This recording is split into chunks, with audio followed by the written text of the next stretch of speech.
Hello everyone, welcome back to our channel Jyoti Sangwan math classes. Hope you all are fine students. आज हम अपना next chapter जो कि रहेगा linear equation in two variables को continue कर रहे हैं। And the first exercise that is 4.1 and the first question is the cost of notebook is twice the cost of pen. कि कोई भी एक नोटबुक है उसकी कॉस्ट क्या है, द कॉस्ट ऑफ पेन, यानी कि ट्वाइस है कॉस्ट ऑफ पेन से। Write the linear equation in two variables to represent the situation. इस सिचुएशन को हमें लीनियर इक्वेशन में रिप्रेजेंट करना है और टू वेरिएबल्स में करना है। यानी कि वेरिएबल्स हम यहाँ पर कितने लेकर के चलेंगे, टू लेकर के चलेंगे स्टूडेंट्स। लीनियर इक्वेशन बोला है यानी कि ऐसी इक्वेशन जिसकी डिग्री सिर्फ 1 हो, यानी कि वेरिएबल की हाईएस्ट पावर वहाँ पर क्या मिले हमें देखने को 1। सो जिस एक्सप्रेशन के अंदर या इक्वेशन के अंदर हमें डिग्री 1 मिलती है उसको हम क्या बोलते हैं, लीनियर इक्वेशन। और वेरिएबल्स हमें यहाँ पर 2 यूज करने हैं। So let the cost of notebook ₹X। Cost हमने क्या मानी नोटबुक की ₹X and the cost of pen is ₹Y। अब अपना क्वेश्चन क्या कहता है, अकॉर्डिंग टू क्वेश्चन कि जो कॉस्ट ऑफ नोटबुक है वो है इज यानी कि है ट्वाइस यानी कि 2 कॉस्ट ऑफ पेन यानी कि y। So x is equal to 2y। हमें क्या बनानी थी, इक्वेशन बनानी थी। So this is our equation. थोड़ा सा रीराइट कर दो इसको, x minus 2y is equal to 0 which is our answer of first question. I hope कि आपको समझ में आया होगा। नेक्स्ट आपका express the following linear equation in the form. अब हमें यहाँ पर क्या कुछ लीनियर इक्वेशंस हमें दे रखी हैं, हमें क्या है सिर्फ इस फॉर्म में लेके आना है उनको। यानी कि पहले x वेरिएबल रखना है, फिर y रखना है, फिर कांस्टेंट रखना है और इक्वल टू में 0 लगाना है। Indicate the value of a b and c। और वहाँ पर हमें क्या है a b c की वैल्यूज़ भी बतानी है। सो जो फर्स्ट अपना वो है 2x + 3y is equal to 9.35 बार यानी कि डैश। इसका मतलब क्या है कि 5 क्या है, रिपीटेशन में चला हुआ है यहाँ पर। So don't worry about this. अब हमें क्या करना है, देखो इक्वल्स टू में रखना है 0 को, यहाँ पर इक्वल्स टू में क्या 9.35 डैश।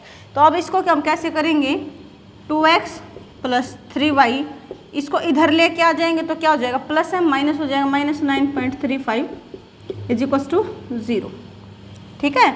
अब इसने बोला था इंडिकेट भी करना है वैल्यूज़ को, यानी कि हमें a b c की वैल्यूज़ को भी बताना है यहाँ पर। सो a अपना यहाँ पर क्या है 2, b क्या हो जाएगा स्टूडेंट्स 3। a का मतलब क्या है, जो x कोफिशिएंट है। कोफिशिएंट का मतलब क्या होता है, मल्टीप्लायर ऑफ द वेरिएबल, कि उस वेरिएबल में जो कुछ भी मल्टीप्लाई में है वो उसका क्या होता है, कोफिशिएंट होता है। सो a का मतलब क्या है, x coefficient that is 2। b का मतलब क्या है, y कोफिशिएंट यानी कि कितना 3 and c means constant term यानी कि 9.35 डैश। ठीक है। नेक्स्ट अपना स्टूडेंट से, अब ये जो x is equal to 3y है इसको भी हमने उसी फॉर्म में लिखना है, ax + by + c की फॉर्म में। तो हम क्या करेंगे, x है, y वाले को इधर लेके आएंगे तो -3y हो जाएगा इक्वल टू 0। बट यहाँ पर क्या है, हमें तो कांस्टेंट भी लेके आना था, तो उसको हम क्या करेंगे, x - 3y। अब देखो कांस्टेंट नहीं है, किसी भी नंबर में हम 0 को ऐड करते हैं तो उस नंबर के ऊपर कोई भी फर्क नहीं पड़ता है। तो हम क्या करेंगे, कांस्टेंट के लिए 0 को ऐड कर लेंगे यहाँ पर। ठीक है। अब इंडिकेट करना है हमें, a का मतलब क्या है, x कोफिशिएंट यानी कि 1, b का मतलब क्या है, y कोफिशिएंट क्या है -3 है, और c का मतलब क्या है यहाँ पर 0। ठीक है। आई होप कि आपको ईजी लग रहे होंगे ये। सो नेक्स्ट है 3x + 2। अब इसको भी हमें क्या करना है, अब देखो इक्वल्स टू में 0 तो पहले ही है, लेकिन क्या मिसिंग है यहाँ पर, y वाली टर्म मिसिंग है। तो y वाली को हम क्या करेंगे, 0.y यानी कि 0 की मल्टीप्लाई y के साथ करेंगे, 0 की मल्टीप्लाई y के साथ करेंगे, या फिर ऐसे लगा लो कि 0 की मल्टीप्लाई हमने y के साथ की तो 0 ही मिलेगा। और 0 को किसी भी नंबर के अंदर ऐड या सब्ट्रैक्ट कर लो, उसके ऊपर कोई फर्क होता ही नहीं है। प्लस में क्या है 2 इक्वल्स टू 0। सो मिल गया हमें x y और कांस्टेंट, ऐसे ही लिखना है इसको। सो अब हमें क्या करना है, इंडिकेट करना है, a की वैल्यू कितनी है 3, b कितना यहाँ पर y कोफिशिएंट 0 है, नहीं है यहाँ पर तो 0 है, c क्या है यहाँ पर 2 है।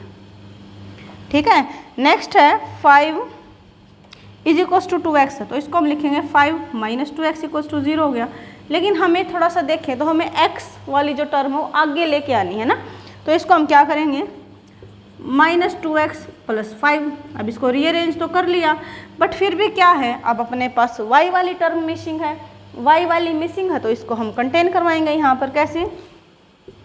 -2x + 0 की मल्टीप्लाई y के साथ करोगे तो क्या होगा, हमें 0 ही मिलेगा, यानी कि नंबर के ऊपर कोई भी फर्क नहीं आएगा। प्लस में क्या 5 है = 0।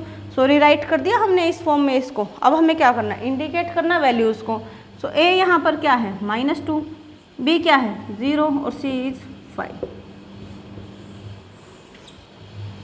सो आई होप स्टूडेंट्स कि आपको समझ में आए होंगे, और आप प्लीज़ वीडियो को अपने फ्रेंड्स के साथ ज़्यादा से ज़्यादा शेयर करो, जिससे कि और बच्चों तक भी वीडियो अपनी जल्दी जल्दी पहुंच सके। और चैनल को सब्सक्राइब करो। किसी बच्चे को कहीं पर कोई भी डाउट आए तो आप कमेंट सेक्शन में कमेंट ज़रूर किया करो कि मुझे ये समझ नहीं आया ma'am, please repeat it. So next class में आपको उसका दोबारा से बता दिया जाएगा। और तब तक आप वीडियो को देख करके प्लीज़ कमेंट करो और वीडियो को ज़्यादा से ज़्यादा शेयर करो। Thank you students.